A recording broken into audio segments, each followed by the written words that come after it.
యోబు గ్రంథము 14వ అధ్యాయము 14 వచనం మొదటి లైన్ చదువుతున్నాం. పేజ్ సంఖ్య 430. ప్రార్థన బృందం. మరణమైన తరువాత నరులు బ్రతుకుదురా? మనం చదువుకున్న మాట, మరణమైన తర్వాత మనిషి బ్రతుకుతాడా? ప్రతి ఒక్కరూ మనం చనిపోతా ఉన్నాం. ఈ భూమి చనిపోవాల్సింది. అయితే చనిపోయిన తర్వాత ఏముంది అని మనం కరెక్ట్ తెలుసుకుంటే దానికి తగినట్టుగా ఇక్కడ జీవిస్తానికి మనకు ఉపయోగపడుతుంది. చనిపోయిన తర్వాత ఏమీ లేదు, ఇంకా తింటాము తాగుదాము అనేది ఒక ఆలోచన కొంతమందికి. ఎందుకంటే ఈ లైఫ్ ఇక్కడ ప్రపంచం అంతా అనుభవిస్తానికే. అది తప్పుడు ఆలోచన బైబిల్ చెప్తాము. సో మరణమైన తర్వాత కొంతమంది ఇక్కడ చేసే జీవితాన్ని అక్కడ కూడా ఇంకా చాలా హ్యాపీగా తాగి తందనాలు ఆడదాము, డ్యాన్సులు వేసుకుందాం అనే ఆలోచనలో కొంతమంది ఉండొచ్చు. కాదు, అది పవిత్రమైన స్థలం కాబట్టి అక్కడ అలాంటివి కుదరదు. సో ఒకవేళ నీకు ఆలోచన ఉందంటే అది తప్పని క్రమం చెప్తామని. సో మనం అయిన తర్వాత, మనం చనిపోయిన తర్వాత ఏమవుతాం? యేసుప్రభు వారు బోధ చేస్తూ ఉన్నప్పుడు ఆ కాలంలో మరణమైన తర్వాత ఇక బతుకు లేదని ఆలోచించే వాళ్ళు కూడా ఉన్నారు. యేసుప్రభు వారు బోధ చేస్తూ ఉంటే కొంతమంది చనిపోయిన తర్వాత ఇంకేం లేదు లైఫ్ నేను నమ్మే ఒక తెగ ఉన్నారు. వారిని సద్దుకయ్యులు అంటారు. యేసుప్రభు వారిని తడబాటు చేయాలని వాళ్ళు ఒక ప్రశ్న వేశారు. ఒక మనిషికి ఒక భార్య ఉంది, ఆ మనిషికి తమ్ముళ్ళు ఉన్నారు. భర్త చనిపోతే మోషే తన తమ్ముడు ఆ భార్యను చేసుకోవాలని చెప్పాడు. 2 ఆయన కూడా చనిపోయాడు. మళ్ళీ 3 ఆయన చేసుకున్నాడు. 3 ఆయన కూడా చనిపోయాడు. అలా 7 భర్తలు చనిపోయారు. నువ్వు పునరుద్ధానం ఉందని చెప్తున్నావు కదా, అప్పుడు ఈ చనిపోయిన ఈ భార్య కూడా ఎవరికి భార్యగా ఉంటుందని ఆయన ప్రశ్న వేశారు. యేసుప్రభు వారు చెప్పారు, మీరు పొరపాడుతున్నారు, అక్కడ పెళ్లి చేసుకోవడం ఏముండదని, పునరుద్ధానంలో వాళ్ళు దేవదూతల వలె ఉంటారని చెప్పారు. సో మనకి అక్కడ వెళ్ళబోయే స్థలములో మనం ఎలా ఉంటాము అని మనం తెలుసుకుంటే మనం ఇక్కడ నీతిగా జీవిస్తాం. చాలా ఇంపార్టెంట్. ఇక్కడ చేసినట్లే అక్కడ కూడా మనం ఎలా పడితే అలా ఉండొచ్చు అంటే అది నీతిమంతులు మాత్రం వెళ్ళే మార్గం. చనిపోయిన తర్వాత ప్రభు దగ్గరికి వెళ్ళాలంటే ఎలా వెళ్ళాలా?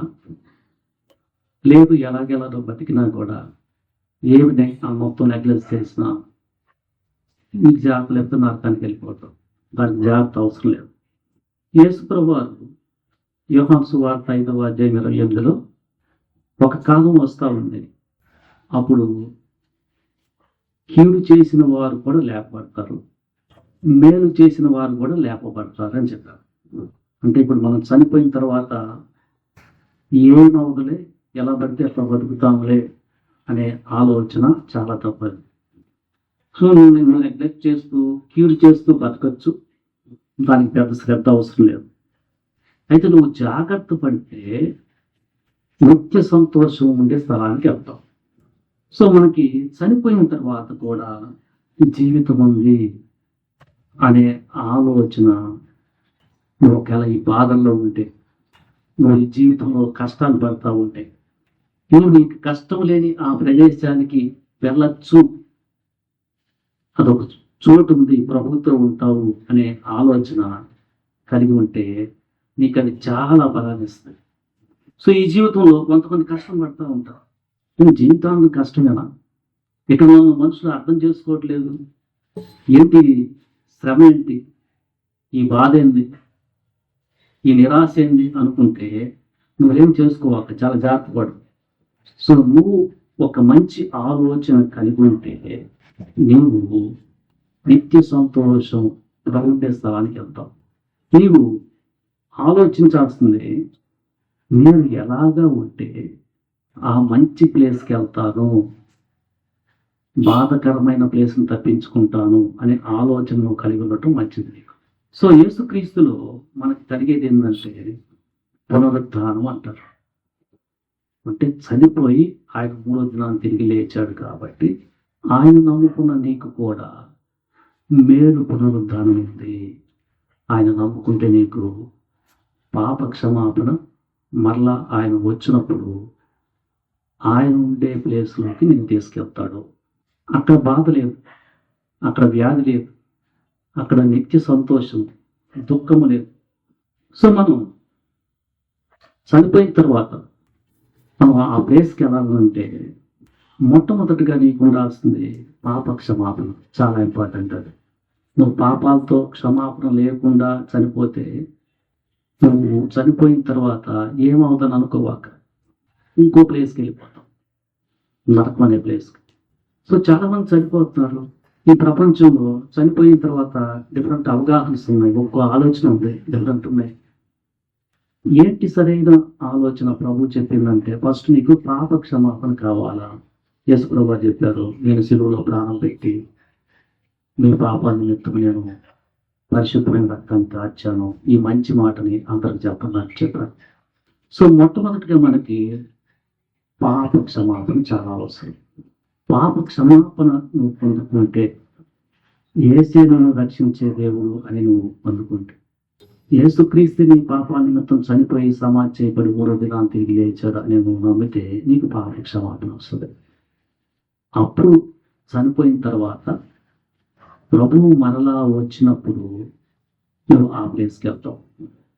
నీకు పాప క్షమాపణ లేకపోతే ప్రభు చెప్తున్నాడు, మనుషులను తీర్పు తీర్చే అధికారం మాకు ఇవ్వబడిందని చెప్పాడు.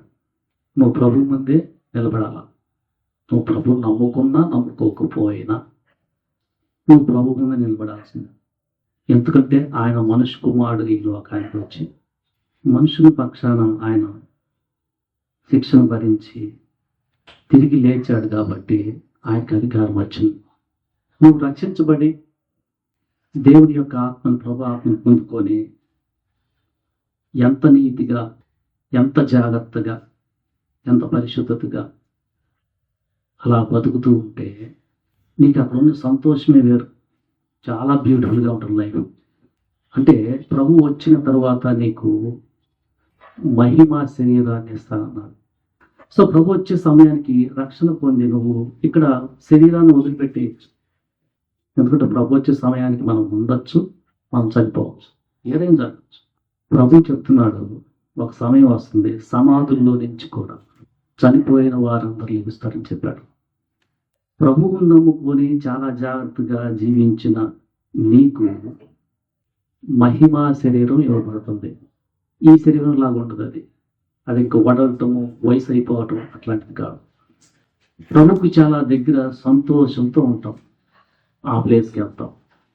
ఇక్కడక్కడ చావు ఉండదు, అక్కడ మరణం లేదు. అయితే ఈ మాట నువ్వు నెగ్లెక్ట్ చేస్తూ చనిపోయిన తర్వాత ఏముందలే అని అట్లా ఆలోచిస్తూ ఉంటే ఈ సమయంలో ఒకసారి ఆలోచన చేసుకో. నీకు దేవుడు చెప్తున్నాడు, ఒక జాగ్రత్త. నీ ఇష్టం. చనిపోయిన తర్వాత ఏమీ లేదు అనుకోవటం కరెక్ట్ కాదు. ప్రభు చెప్పాడు, నేను పరలోకం నుంచి తండ్రి దగ్గర నుంచి దిగొచ్చి ఈ మాట చెప్తున్నానని చెప్పాడు. సో ఈ మాట విని జాగ్రత్త పడితే ఇప్పటికైనా మించేదేం లేదు, నువ్వు మంచి స్థలానికి వెళ్తావు. ఈ మాట విని కూడా ఇప్పుడున్న పరిస్థితులు బట్టి, ఎందుకంటే బయటికి వెళ్తే చాలు, అసలు దీని గురించి ఎక్కువ ఆలోచించే వాళ్ళు లేరు కదా.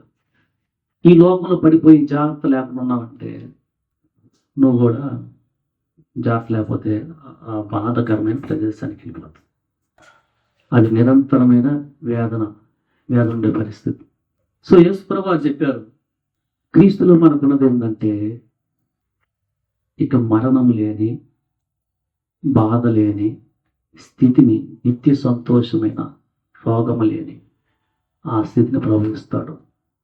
సో ఈ జీవితంలో ఇక్కడ మనం బతికే దినాలు మహా ఆరోగ్యం ఉంటే 100 సంవత్సరాలు, లేకపోతే 70, 80. ఆ కాలం మనం ఎప్పుడో తెలియదు, అసలు రేపు ఏం జరుగుతుందో మనకు తెలియదు. కానీ అక్కడ చనిపోయిన తర్వాత ఎంతకాలం ఉంటామంటే నిరంతరం అని చెప్తున్నాడు ప్రభు, నిరంతరం. సో మనుషుడు ఒక్కసారి చనిపోతాడు ఇట్లా, బైబిల్ గ్రంథం చెప్తుంది ఏంటంటే మళ్ళా జన్మలు ఏం లేవు. చనిపోయిన తర్వాత నీకు తీర్పు ఉంటుంది ఒక సమయంలో. ఆ తీర్పులో మంచి ప్లేస్కి వెళ్ళాలంటే అది నిర్ణయం. అక్కడ యుగాలు ఉంటావు. నెగ్లెక్ట్ చేసావు అనుకో, బాధపడే చోట కూడా యుగాలు ఉంటాయి. సో ఇక్కడ రక్షణ లేని మీరు క్రీస్తునందు మిమ్మల్ని బతిమాలతో ఉన్నాము. మీరు మాట వింటున్నారు. ఇది చాలా ముఖ్యమైన మాట. ఎందుకంటే మరణం ఇక్కడ ఫిజికల్గా భౌతికంగా చనిపోకుండా ఉండటం ఎవరి వల్ల కాదు. మనందరూ వెళ్ళిపోతాం. అంతటితో కాదు లైఫ్. మనకి నిజమైన లైఫ్, నిజమైన మన ఆత్మకి నిత్యం ఉండే చోటు అప్పుడు డిసైడ్ చేయబడుతుంది. ఆ సమయంలో ఇక్కడ ఈ భౌతిక శరీరంలో మనము ఈ రెండింటి మధ్య ఉన్నాం వల్ల. సో రక్షణ లేని వారు జాగ్రత్త పడండి. రక్షణ పొందిన మనం ఈ జీవితంలో కష్టం వస్తున్నా, శ్రమ వస్తున్నా, ఇది స్వల్ప సమయమే కాబట్టి దాంతో పోల్చుకుంటే ప్రభువు మనకు తోడే ఉన్నాడు. మనం నీతితో బతుకుతాం. రక్షణ పొందిన నీకు కూడా అవగాహన ఉండాలి. ఏంటంటే రక్షించబడిన తర్వాత కూడా నీ జీవితంలో శ్రమ రావచ్చు.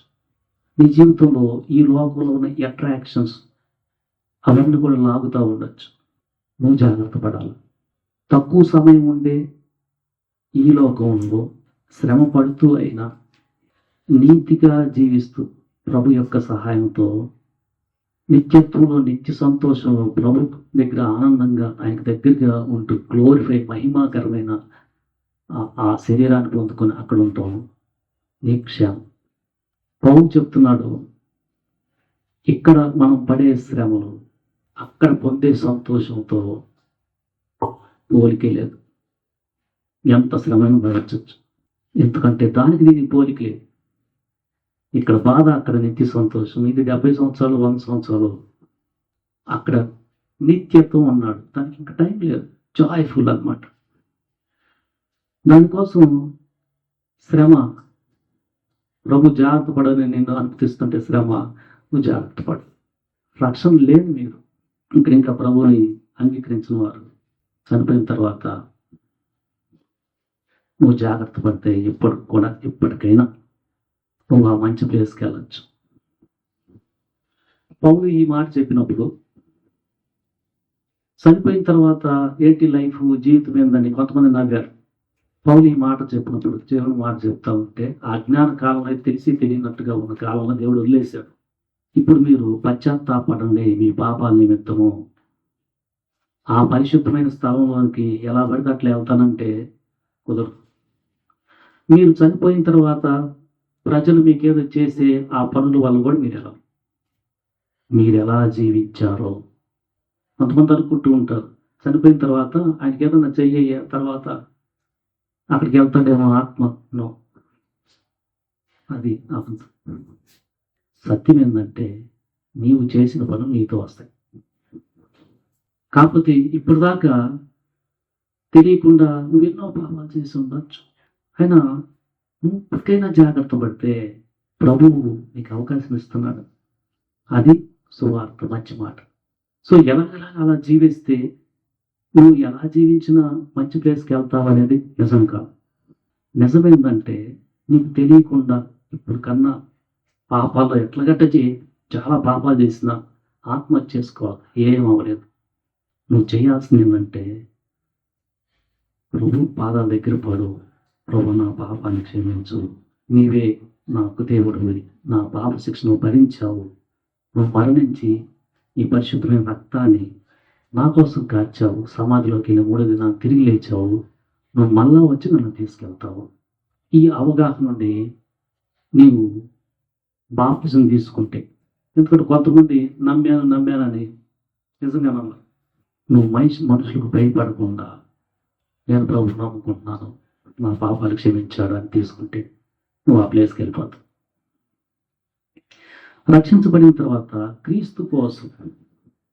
క్రీస్తు కోసం ఎంత సేవ చేస్తున్నావు, ఎంత పరిశుద్ధంగా జీవించావు అనే దాన్ని బట్టి రేపు ప్రభువు ముందు నిలబడిన తర్వాత నీకు బహుమానాలు ఉంటాయి. అందరికీ ఒకే బహుమానాలు కాదు. అందరికీ ఒకే గ్లోరిఫుల్ బాడీ కాదు. అందుకని రక్షణ పొందిన తర్వాత కూడా నీకు ఈ ప్రభు ఇచ్చిన రక్షణని భయముతో వణుకుతో కొనసాగించటం నీ యొక్క కర్తవ్యం. అయితే భయపడవాక. ప్రభు నీకు ఇమ్మానుయేలుగా నిత్యము నీకు తోడై ఉన్నాడు. ప్రభు బిడ్డల యొక్క సహవాసంతో నువ్వు దాన్ని జయించగలవు, కంటిన్యూ చేయగలవు. దేవుడి మాటలు దీవించును గాక.